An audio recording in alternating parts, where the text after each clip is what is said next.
This episode is brought to you by Nespresso Virtuo Coffee Machines. Ready to enjoy the bold flavors of barista-quality Nespresso iced coffee at home? Simply fill a glass with ice and press the brew button on your Virtuo Pop machine to enjoy rich double espressos roasted to stand up even when chilled. Refreshingly bold iced coffee. Refreshingly easy to make at home. Visit Nespresso.com to shop now. Ryan Reynolds here from Mint Mobile. With the price of just about everything going up, we thought we'd bring our prices down. So to help us, we brought in a reverse auctioneer, which is apparently a thing. Mint Mobile Unlimited Premium Wireless. How to get 30, 30, bit to get 30, bit to get 20, 20, 20, bit to get 20, 20, bit to get 15, 15, 15, 15, just $15 a month? Sold! Give it a try at mintmobile.com/switch. Upfront payment of $45 for 3-month plan, equivalent to $15 per month required. New customer offer for first 3 months only. Speed slow after 35 gigabytes if network's busy. Taxes and fees extra. See mintmobile.com. This episode is sponsored by Friskies, who would like to tell your cats hi. Now, if that didn't get your cat's attention, there is one thing that always does the trick. Just pour some Friskies crunchy food in the bowl and you'll hear those paws come running. Works every time. With so many Friskies choices, you can always bring your cats running from their secret napping spots. There's always more to explore. See for yourself at friskies.com or visit your local store.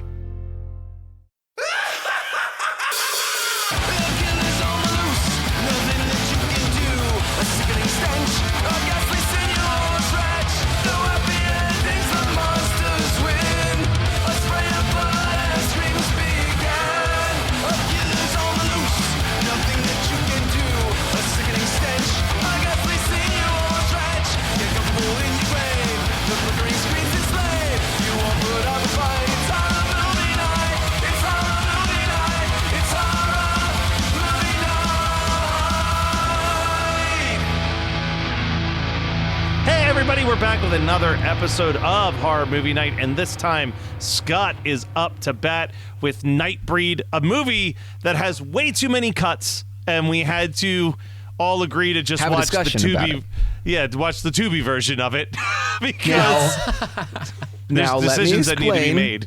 I thought that the Cabal cut and the director's cut were significantly different because I knew that the theatrical cut was there, and then I was like, okay, there's the Cabal cut, and then there's this director's cut. Now I immediately went and grabbed the director's cut off of Tubi because I was like, oh, that's got to be the definitive edition.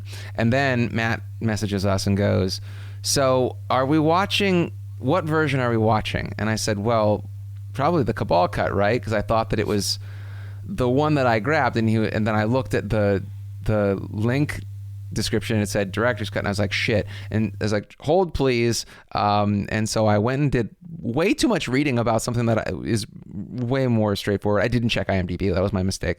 Because reading IMDb along with watching the movie, it was much clearer that the Cabal cut doesn't really exist anymore. It doesn't matter because Scream Factory made the director's cut, and they got all the good shit from the Cabal cut into the director's cut. So that's what I have from Scream Factory is actually the director's cut.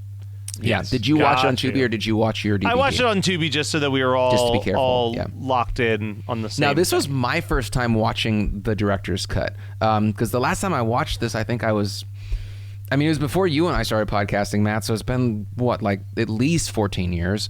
Yeah.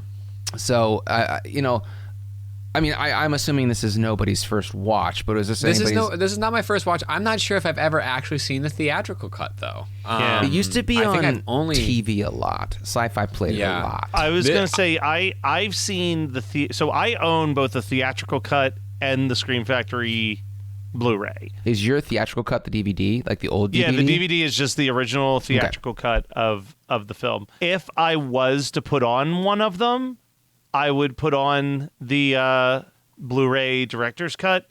But like you, Scott, I saw this for the first time on TV. I saw it on Monster Vision at the time, Joe Bob Briggs's show. And I'm going to say a little bit of a controversial take is I've never fully loved this movie. I always think that each version of it I see is better than the previous time that I watched it. But I think what my hot take is that these characters, the monsters of the Nightbreed, just feel like weird in a lame 80s fantasy look of the makeup versus Matt, like guess what? what? That's what this fucking movie is. Yeah, I know, but it's like when you're coming off of like, oh, this is written from the guy who wrote Hellraiser, like I just wish that they looked a little bit more horrifing. They kind of come off mildly cute and cuddly in a lot of the shots. They do, and like Onaka, the guy with the Boston Terrier, like I don't quite understand his power set because all the Nightbreed are supposed to have powers, but whatever. It doesn't matter as much as like, so this movie is really a lot. This to me is when Barker really started to feel like he didn't want to do splatter anymore. He wanted to do dark fantasy, and so I've never read Cabal. I was going to read it for this, and I just and it's honestly the only book of blood that I haven't read. I have a copy, and I just haven't gotten to it. I tried to read I Magica back in the in high school days. I couldn't get into it. Yeah. I don't like his dark fantasy. I don't like dark fantasy. He's very verbose once he gets away from his... Basically, after Books of Blood, he doesn't know how to shut the fuck up with his books. And, like, that's fine. I think a lot of people like that. Yeah. I don't like that. I read so much Stephen King in junior high and high school that, like, if you get too wordy, I get bored. I'm like, I get it, but I also don't need these character studies. And so I think that Nightbreed really is kind of the bridge between what Clive Barker was doing in the 80s and what he was doing in the 90s and 2000s. Yeah, and that's really it's a hot and cold thing. It is able to have the ripple effect through other media, like with the comic book series and with, everything out of video game, but just still continuing, like the ability to continue a story in other mediums. I thought was like this feels ripe for, where there are other things that I think would feel clunkier, and that's coming from somebody who didn't read a lot of the Nightbreed comics. I read like one or two, but just the fact that they exist and have the ability to explore this world more, because like the movie is so ripe in wanting to do that, and so like Barker is just there's so much in. I think that's too. He's verbose like visually and in written word. He's trying. I think that he throws a lot at the screen, and I don't really think that Clive Barker is a very good director. It's fine. I am a huge Clive Barker fan when it comes to his work, to his horror work. I think Books of Blood is untouchable. I think it's some of the best horror I've ever read. Like I've said that before, and I'm being very clear now. I also don't love this movie. Like I picked it because like it's got an anniversary. It's turning 40. It turned 40 this year, right? Or is it 1990? It's turning 35. Turned 35. It's also pretty iconic. Like it's not like this cool. is like it looks good. It's one of those box arts that like always stuck out in the video store. It had a very cool like blue palette to the bookstore, which I think the director's cut artwork loses a lot of. I do not like the artwork that Scream Factory did, which is like this animated, like this cartoonish, like main character when he has the blue lines all over his face, yelling by a flame. Like, no, the like almost Lost Boys looking. That's why it worked for us, right? Yeah, it was like, 3 years these after guys, Lost these Boys. are like cool dudes. I want to hang out with this Nightbreed you speak of. Do you think your earlier experiences of the movie taint the existence of it now? Like, do you think that like that is, or is it, or do you have more of a like this movie like a better better understanding of it now? Yeah. I like this movie so much more now because this is my first time watching the director's cut. This is only my second time watching the movie. My least favorite part is Cronenberg, honestly. Like Decker, I could give less of a shit. I don't. The serial killer of it all is very dumb, in my opinion. I just want to see more monster X-Men. That's what this is. Yeah. Kyle, I heard a little clicky clack. What did you do? You just said I was gonna wait till somebody said the magic word, which was Cronenberg. So I went with Possessor, a Brandon Cronenberg. Perfect. Dude, isn't it great? I was so Have you had it It's before? a triple IPA from Schenker Brewing Company, but I've been holding on to this one because you knew this one was coming down the pike. If there's one beer label you got to see, you got to join the Patreon, and this is, come on. It's which is just I'm not going to describe it, but it's Possessor. Yeah, and you know what? Possessor will absolutely do when it turns 10 because there's a lot of hanging dong in it. Well, actually, less hanging dong and more erect dong in it than I've ever seen in any other non-porn film. And I have Distill Brewery, The Haze Between, because I feel Midian is quite a liminal space. Ooh, I like that. Very nice. So I really like the director's cut because it shows you a lot more of the Nightbreed, which is what I come for. That's what I'm there for. It does still have awkward little cuts where, because what they did for the director's cut is they found all of these lost reels and they put them. A lot of them were actually at Barker. Or I'm sorry, they found them on the lot, and then Barker had like audio tapes that he could use to put them. He had them at his house, so they reassembled it, and that's how the director's cut came to be. And I think that it's more fluid and it works better, but it still has a lot of awkward cuts. Like honestly, it makes no sense when the police chief or whatever, that maniac, isn't dead, and then the priest who is now been mutated into a Nightbreed blows him up. It's like a very odd cut, and there are a bunch of those, but this is way more seamless than the original cut for sure. And the Cabal cut was trying to do a lot of these things, and they were missing things. So I find that this is a more cohesive experience, but I still think that the story itself is trying to do a lot, and that is to its detriment. So really, I think this is kind of a turn it on and turn your brain off and just enjoy the view kind of movie. That's what I pull most from my appreciation of it. I think is because it does feel just like it just invites you into a world, and like even if you don't fully understand it, nobody fucking fully understands it. That's a whole that's like the point of it in some regards, and that's what also causes so much of the friction between the Nightbreed and the regulars, or just the regular human race, and then this confusion. It's just like, and it also just feels so poignant now that it actually is helpful to turn your brain off and just feel like the emotion of what's happening here, and like what's happening within this realm and in this world. I think I felt that now more than ever. It's probably like my third or fourth time watching it now. And again, I've only watched the director's cut, but I do feel like it does, it's best watched surrendered to it in a lot of ways. Yeah.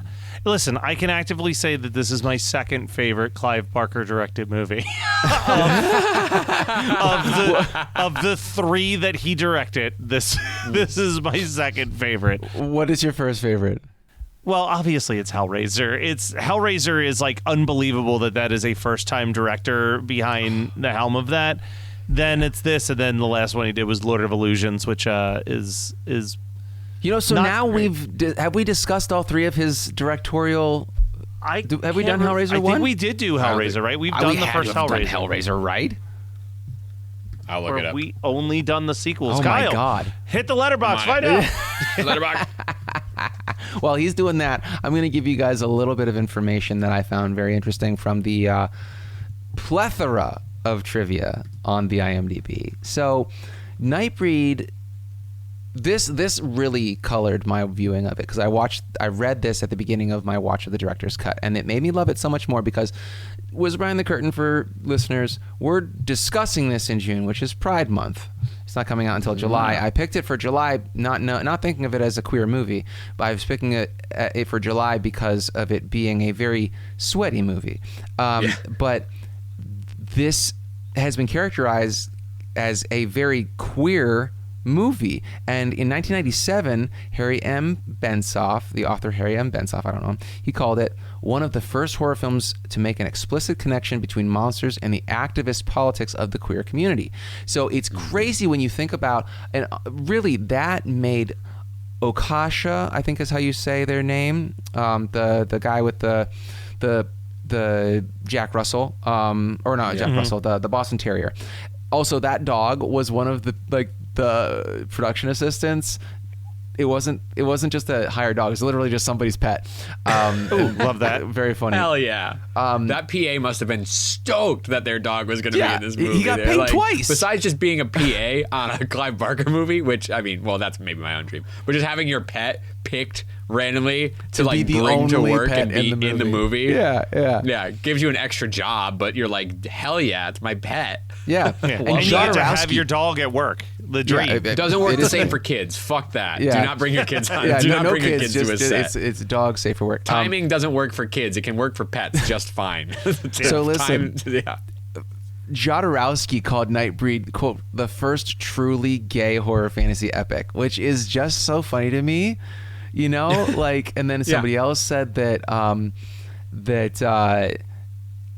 it's like, oh, some people are like, oh, it's so obvious. It's so blatantly obvious that Nightbreed's culture is gay. It's queer. And I'm like, you know, maybe because I watched it when I was younger and I never pieced it together, but like when you watch it with those glasses, it's like when Okasha gets beaten to death by two cops and the black detective doesn't stop them.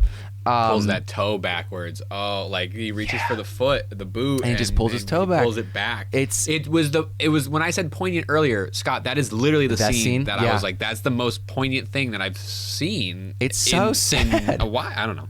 It's so sad. It's pretty rough. It's just crazy that it is. I mean, it's not crazy. We shouldn't.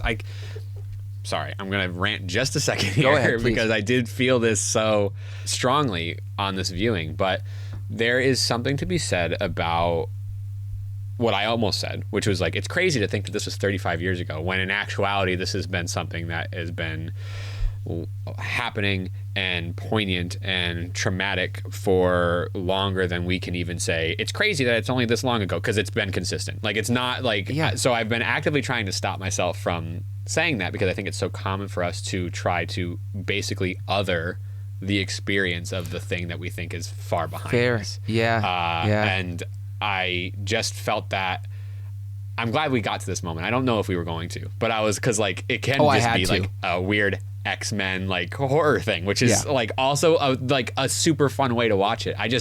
I caught that scene in that moment and I was like, fuck. Like I was like, that is super strong.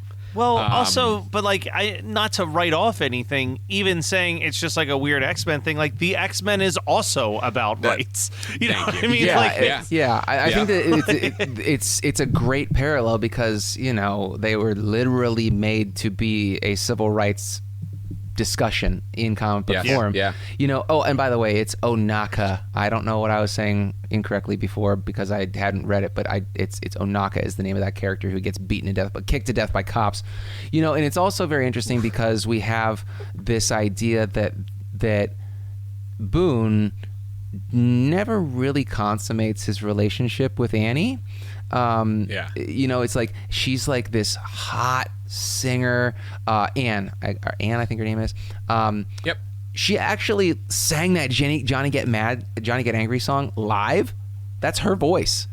Yeah, that was, dude. She sang at Creature Feature this past convention. Really? Like, she was that acoustic opening act before Beach Creeper. Okay. Yeah, so she sang that song live again, and she still sounds. I mean, she's it's 35 years later. I don't know how much she was singing between then and now, but she sang the damn thing again. It was pretty cool. But I didn't. That's her. Yeah, that's her singing live in that, which Barker put back the entire song for the director's cut. It's so good. It's like, because like I was watching, I'm like, I don't remember this song being this intensely like presented, but it's very interesting. You know, I also probably wasn't acutely aware of Clive Barker's sexuality when I was watching this the first time, and you know, it's such a funny little.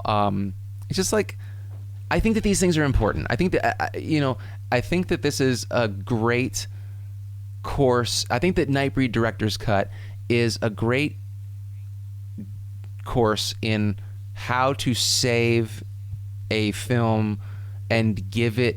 I'm not saying that this is a great movie by any stretch. I think that it's a fun watch, but I think that the undertones are still very important, and I think that they are, and it's sad, it's fucking depressing that we're watching this generational trauma of Clive Barker's when Onaka is getting kicked to death for being the other, and then there's this priest who's like, he's on a war path to kill these others because he's told that they're evil, and then he realizes killing them will be wrong, and then he gets radicalized because of a white guy. Like, he gets radicalized because of Decker.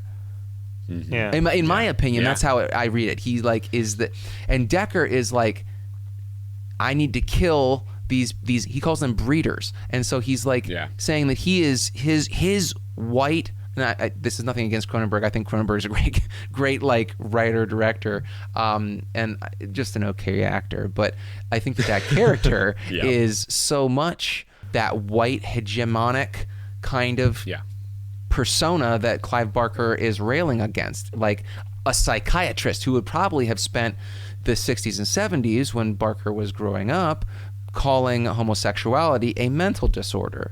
And it's just very, these layers are not, they're not that subtle, right? But like for me, watching it now and being like, oh, it's so obvious once you kind of put those glasses on, and I felt kind of dumb, you know? No, but that's the beautiful thing about fantasy. I think that's why it works on so many levels. I mean, you're watching it as a younger person who, you know, think in a different time frame, in a different like space in your life, and then also returning to fantasy. I think that's why it's such a long-lasting, like, that's why these tales, particularly of fantasy genre, last so long. And it's like you have big spans of interest in these stories because I think they get layered, and like that's what good like fantasy, that's what good sci-fi, that's what good horror writing is when you can layer those things on top of each other and then be able to return to it.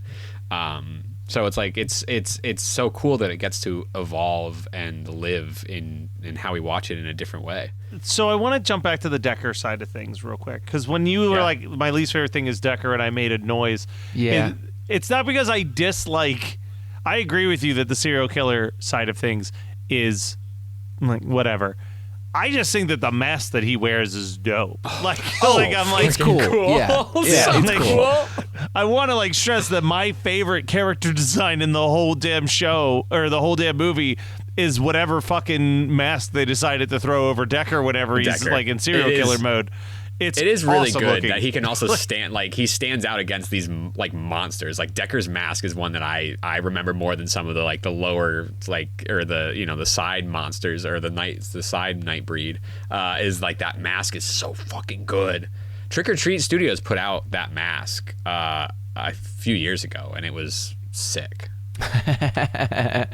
You know, it followed all the same folds of it too. Like it was just like, oh, it's really good. I agree that Decker's character design is perfect. And I love the knife. I love that, you know, I love the layers. I just feel like, so there's this thing that a lot of splatter horror was doing in the late 80s, by the late 80s, which is where they were doing the serial killer meets supernatural thing. It doesn't do it for me because I don't want to read that, right? But because I find that I find the serial killer part uninteresting. The funny thing about all this, the reason why I wanted to circle back to that specifically, is I found it very interesting that the horror writer duo, Skip and Spectre. Have you guys ever heard of Skip and Spectre? Yeah. I think that they are probably the premier splatter horror writers from the 80s. Mm-hmm. They have cameos as corpses in the hotel room scene. So Barker is literally just getting his pals to be in this movie. It's so great. I was going to say, if you look at the cast, it's, you know, a lot of writers and directors who are in the movie. Also, I mean, you have at least 2 of the Cenobites from Hellraiser in here. Yeah. Doug Bradley plays Dirk, and Onaka, who we were talking about earlier, is played by the same actor who played Butterball in the first 2 Are you Hellraiser No. The guy with the Boston Terrier played Butterball? Onaka, the tattooed member of the Nightbreed, it says. Sam Bamford. Holy shit. That's crazy. You know, okay, I'm so sorry. I gotta ask you guys, of the Nightbreed, who is your favorite character design? Because honestly, we're not gonna go through the explanation of the plot at this point. We've already spent 20 minutes. So yeah. The one that always stuck out to me is the one that I can only describe as the moon-faced one. that guy's awesome. The one with the love him. Yeah, Mac Tonight. Yeah, Mac Tonight's really good. Mac Tonight is the star of this for me. All right, Kyle, what about you? I mean, I think aside from our porcupine lady, who's yes, and I gotta say something about her after this. Yeah, which has just been so fantastic. I actually like the design of the guy who Boone meets in the hospital. He's cool. Which is I was like, I think maybe it's because I got to see a transition or like a transformation of such, but I was like, I kind of like you, and I like your character more and more as this goes on. I like that design a lot. I guess I also like sort of like the Tim Burton-y Beetlejuice eyeballs and the claws thing. That's my guy. Pudgy guy. Speaking of Tim Burton-y, so I hit play on this movie, and I made this comment when we talked about Darkman. This is the same year. I hit play, and I went into the other room to make a quick sandwich while the credits played. And it was about 10 seconds into the opening credits music, and when I thought, oh yeah, that's right, Danny Elfman did this score, because this is prime. Danny Elfman has one mode. Yeah. It's a great score. Oh, that I actually don't think it's awesome. talked about enough, but it's because of the Danny Elfman-ness of it. Not even that it's Danny Elfman, period, but the Danny Elfman because it of it. sounds every bit of Danny Elfman. It sounds everything Danny Elfman, and it works. Did but he do it's this just, like right before Darkman? Because they're close. I think they literally came out the Danny same Elfman had year, a hell of a 1990. If not a 1989 and a 80, like what any of those years, so many in a fucking 5-year rails span, to burn have got to be his all that fucking music. best. He's out of his mind. Yeah. at So this his point. compositions career is, Forbidden Zone, then Pee-wee's Big Adventure, then Back to School. But that doesn't count because there's a lot where he just was like in Oingo Boingo on the soundtrack. Yeah. Him as the actual composer is Pee-wee's Big Adventure, Summer School, Beetlejuice, and then in 1988 was Beetlejuice, Midnight Run, Big Top Pee-wee, Hot to Trot, and Scrooged. Batman was 89, and then 1990. Listen to these 4 home runs in 1990. Nightbreed, Dick Tracy, Darkman, and Edward Scissorhands. I would say all 3 of those, regardless of the quality of the film, have baller Danny Elfman scores. Wow. I associated love how with the them. year before was just the one, and the next year was 4 absolute bangers. Like, unbelievable. That's Just came incredible. out swinging. The Coke was really good in the late 80s. was really good. Without a doubt. All right, he so He was like, how can I do this to the rhythm of my tattoo gun? Okay, so the point where I start to see him break away from this, because I'm like scrolling through and I'm like, all right, like horror movie, weird movie. I guess I had no fucking clue that in 1997 he was the composer for Good Will Hunting and was even nominated for the score. wow. I think that was the beginning of him like finding a sound that wasn't distinctly Danny Elfman all of the time. Maybe he 'Cause was that just does not- losing his Danny Elfman-ness. I don't know. Well, no, I don't know, because then Sleepy Hollow was like the next year, and there's like quite a bit of Danny Elfman. Oh, that's Danny there. Elfman Oscar bait. That was just Oscar bait score. That's What an bullshit, Oscar baiter. Danny Elfman. That's not genuine. Sellout. So one more thing I got to tell you guys about the Nightbreed characters is, and Kyle, you said something about how this is a really influential movie. I want to say, and we've talked about it being an X-Men thing, whoever worked on the Agents of S.H.I.E.L.D. ABC show loved the fuck out of this movie, because if you ever look up the character design for Raina, Raina, she is one of the Inhumans.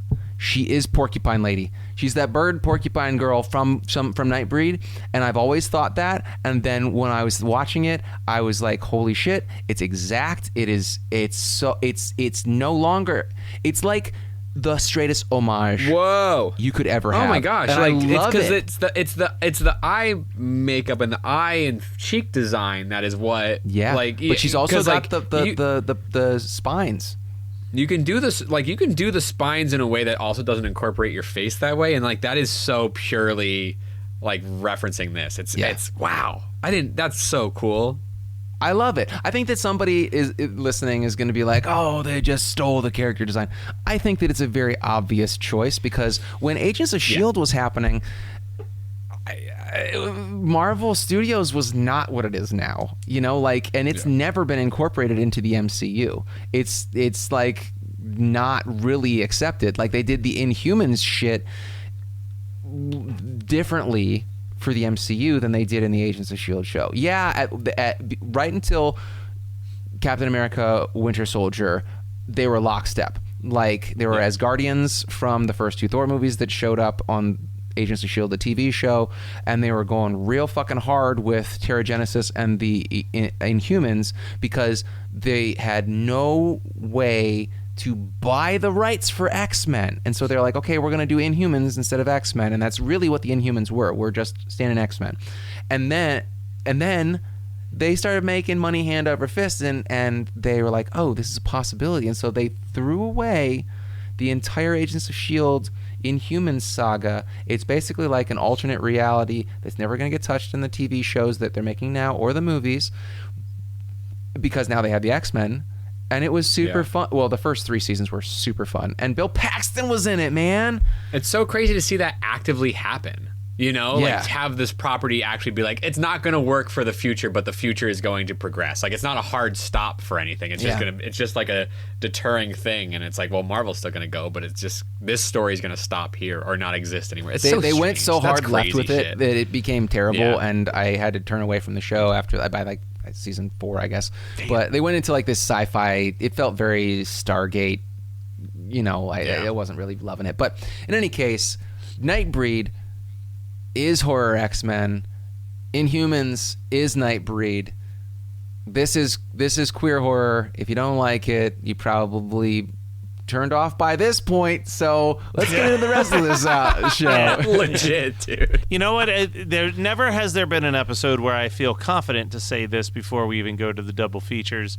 You know, if you're listening to this content and you're liking it, give us a 5-star review because there's going to be a whole lot of 1-stars coming after this episode for sure.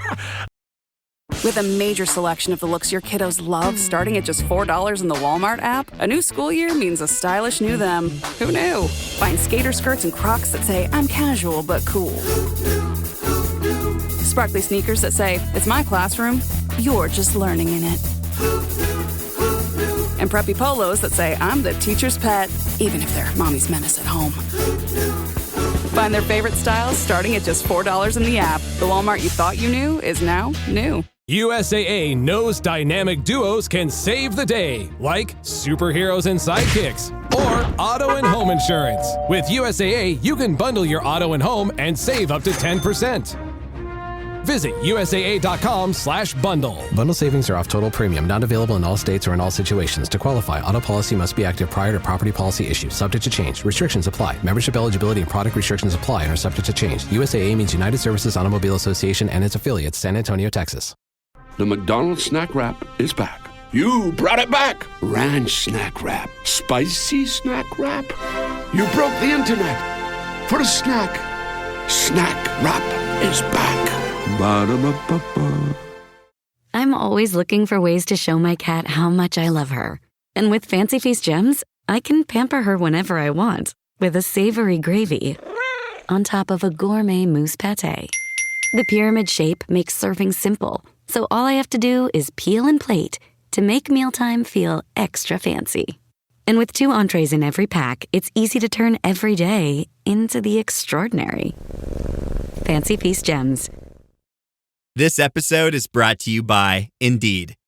When your computer breaks, you don't wait for it to magically start working again. You fix the problem. So why wait to hire the people your company desperately needs? Use Indeed's sponsored jobs to hire top talent fast. And even better, you only pay for results. There's no need to wait. Speed up your hiring with a $75 sponsored job credit. at Indeed.com/podcast. Terms and conditions apply.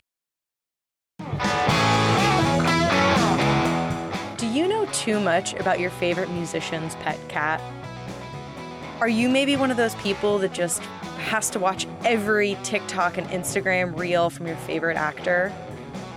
I don't know. Kind of sounds like you have a parasocial relationship. Well, if you're curious to learn more about how these kinds of relationships form and function and how we find meaning in them, you should check out the newest season of In Defense of Fandom. For season 3 on the podcast, we'll be taking a deeper look at the relationship between creators and their fans. In the era of social media, fan conventions, and constant access to our fandom's favorite actors, parasocial relationships abound. In season 3, we're taking a deeper look at this phenomenon, and even branching outside the world of TV. As the host, I'm especially excited to dip my toes in the world of music and fandom, so I hope you enjoyed this new season, launching April 1st. You can find In Defense of Fandom wherever you listen to podcasts, part of the Geekscape Podcast Network.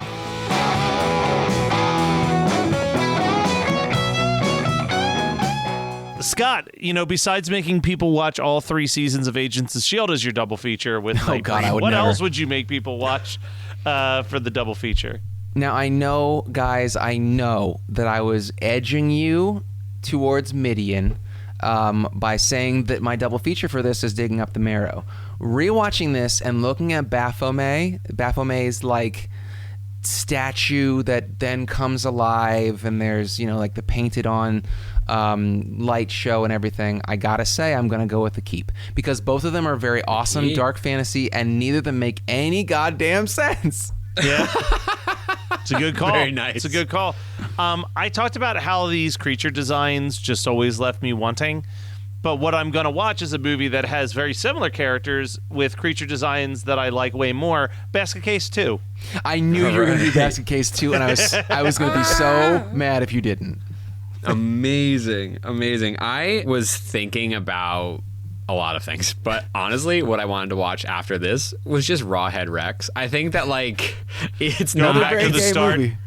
It's a very fine movie. It doesn't even touch some of the stuff from the story, which I thought was but it also kind of works for that reason. So I think matching Clive Barker's fucking what I would probably imagine is this magnum opus as far as touching on all the things that he does.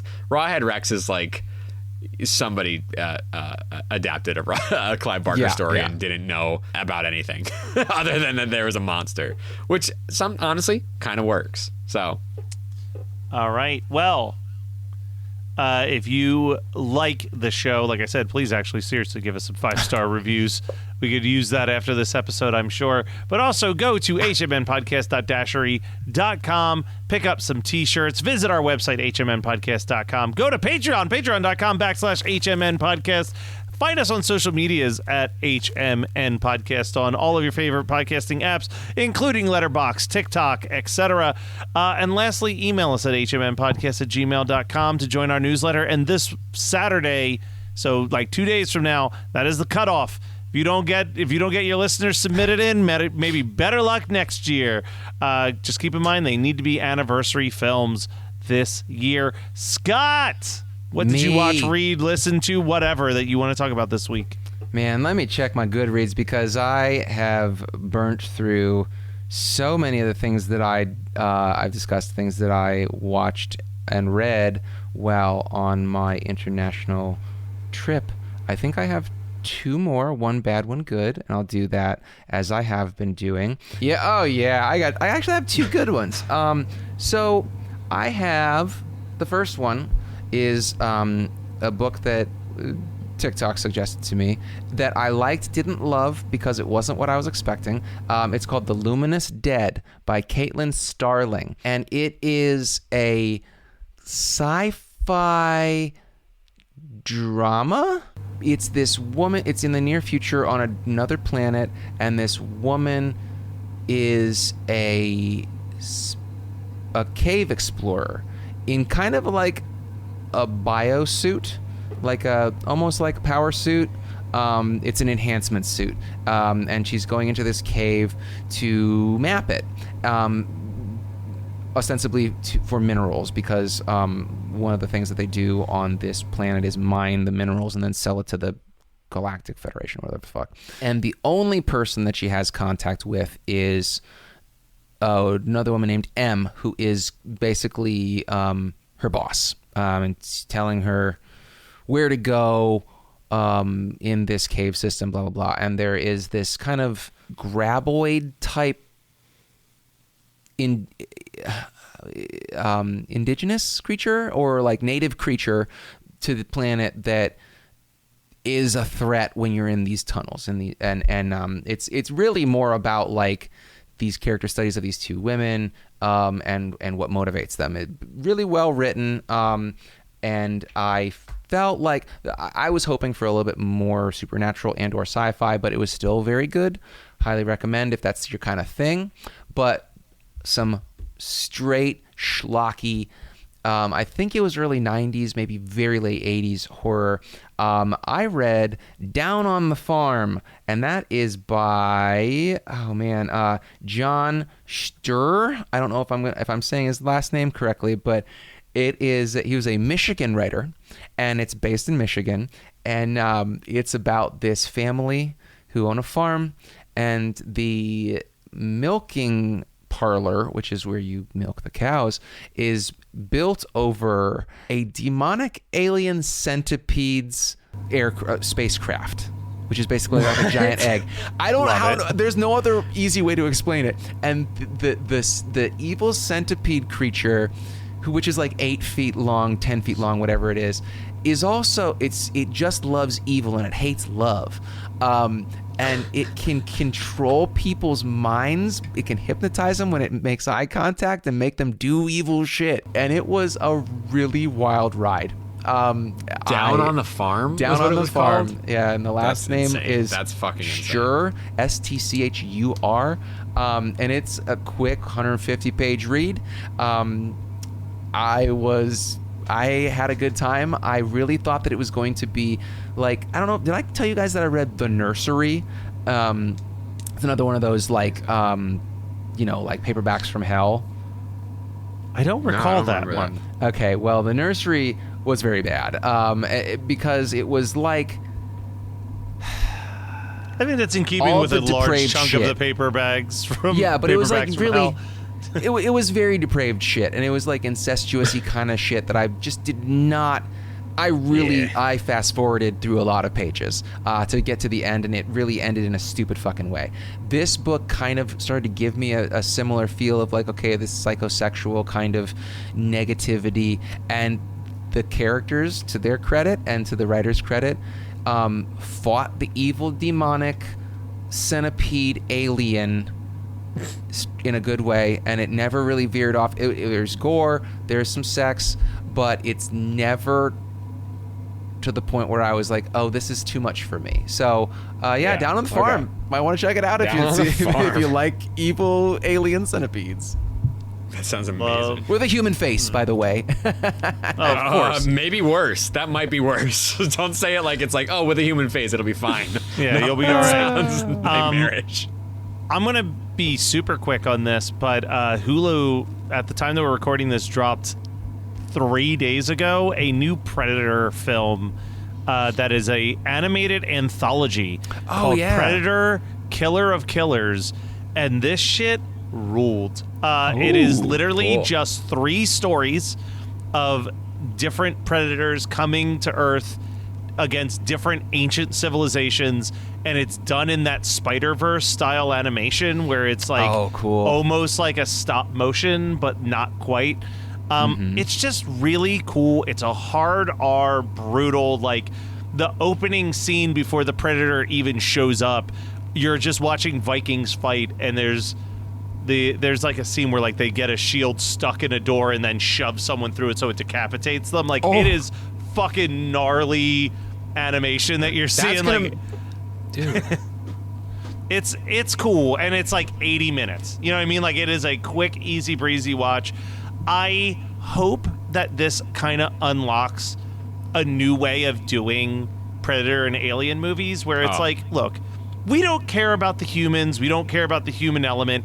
Give us some cool anthology films where we just get like bite-sized stories with these creatures, and we're gonna be fucking fine. And like, they don't all have to be animated like this, but like, I think I'm more on board for like 10 more anthology films inspired by Alien and Predator than I am for most just like standalone movies about those characters at this time. Dude, although what you're saying, I was going to say, I was like, that's gonna make a motherfucker care about Predator. Like, like at all is to like present it in that way. And also to talk back even to the Nightbreed comics, I mean, like, there were so many Aliens and Predators and Alien vs. Predator comics that did exactly what you're like asking for in a movie, that were just like one-off, like, this is where they are in this point in time, and it's just like, of course it works, because it worked, because that's the way it should be presented. That's so awesome.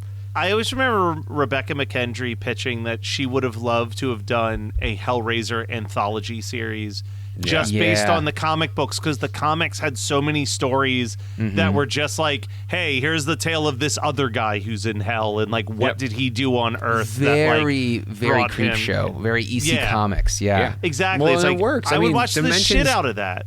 Dude, like, Dimensions, was it? Yeah, I think it was Dimensions. New Lines. New Lines just like putting out films in the 2000s is basically a way like that you could do it now, is to do it as an anthology. Like, that's like, they had the money and the ability to make money back by just putting out direct to video, but like an anthology version of these Hellraiser stories would be the perfect way to do it. Like, that'd be so sick. Imagine, if you will, a Hellraiser anthology series where all of the stories are live action, but you do an animated Pinhead in hell so that you can still get Doug Bradley in the booth voicing Pinhead. You know what I mean? Please. Like, that, well, like Love, Death, and who Robots. You could do some of that like CGI that they do in that, which is so realistic. Yeah, something cool and interesting like that. You don't have to get this poor old man made up in all this makeup that he doesn't want to do anymore. But he'll take a paycheck to stand in a booth for a day and just record dialogue. Like, absolutely. All right, Kyle. What is the thing that you watch, listen to, etc.? Well, so Matt, per your recommendation, I watched A Thief in the Night.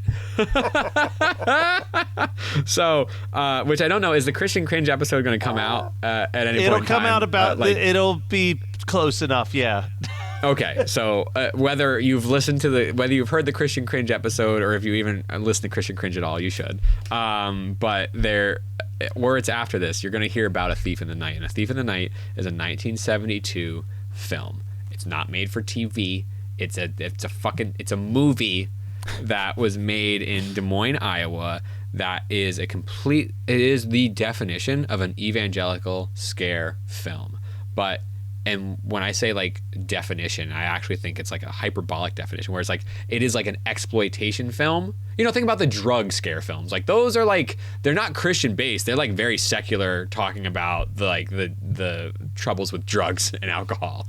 Like, this feels like it has the drama and the severity of somebody who's just like, you're just going to die. But the answer in this one is that there is Jesus, but like the road to get to Jesus now seems very, very drastic and far. So like the amount of scare that they're putting into this is crazy. It's all about the rapture, and I'm not going to get into it too much here, because I'm sure you and Katie and Guest go real deep into it. But it is, I mean, it is literally called the first ever evangelical horror film, and it is shot and edited at times like something out of like Last House on the Left. Dramatic 100%. Close-ups, weird angles, quick cuts, like blood-curdling screaming. Like, it is. Plenty of racism. What I later found out was the director, writer, and co-star of the movie got his start doing production work for The Blob. So he came from like a horror horror background. I mean, when it's just trying to be rapture scare, it's not that bad of a watch. anytime that it tries to get a message out to you, the whole movie just comes to a standstill. The preaching and the evangelicalism derails literally any momentum that we get, because it works. Like the opening scene is genuinely as frightening as any opening scene to any other 70s horror movie yes, you've ever seen. 100%. It's up there. It's crazy good. but and like, then the just twist, because of the how twist at the tense end, it is. which like I know we're talking about a movie about the rapture, but there literally is a twist at the end. There's a twist at the end of this movie that will fuck you up. It fucked me Kyle, up. I don't know if you know this, but this is part 1 of a 4-part film franchise. Oh my god, Carly and I lost our minds. Listen, I will tell you what this led to literally in the moment, but I will tell you what it like. I will report back that it did lead me to finding out that there are other films in this series. Yeah. Very stoked about that. What this immediately led us to was a 1994 1-year only award ceremony called the American Christian Music Awards. 1994. It was filmed by the Family Channel at Walt Disney World.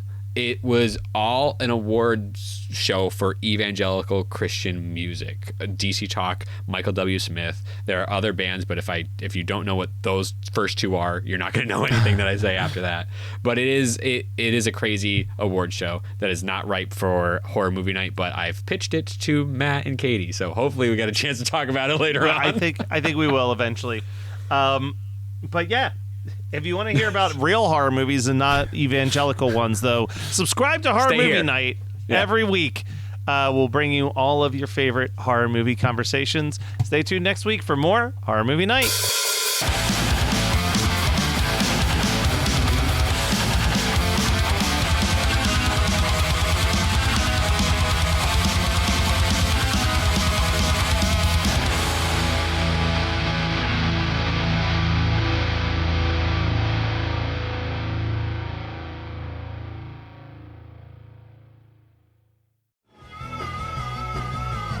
You're listening to the Geekscape Network.